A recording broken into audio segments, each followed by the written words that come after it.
السلام علیکم۔ آج کی اس ویڈیو میں آپ کو اللہ تعالیٰ کی فارمیسی کے بارے میں بتائیں گے۔ کٹی ہوئی گاجر انسانی آنکھ سے مشابہ ہوتی ہے۔ اس کا استعمال آنکھوں کو خون کی روانی بہتر رکھتی ہے۔ ٹماٹر کے اندر دل کی طرح 4 خانے ہوتے ہیں۔ ٹماٹر لیکوپین سے بھرپور ہوتا ہے جو خالصتاً دل اور خون کے لیے مفید سمجھا جاتا ہے۔ اخروٹ دماغ سے مشابہ ہوتا ہے۔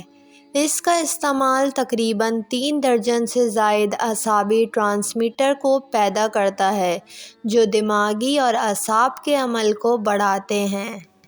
بے شک اللہ کی قدرت ہر شے پر قادر ہے۔ امید کرتی ہوں آپ کو یہ ویڈیو پسند آئی ہوگی۔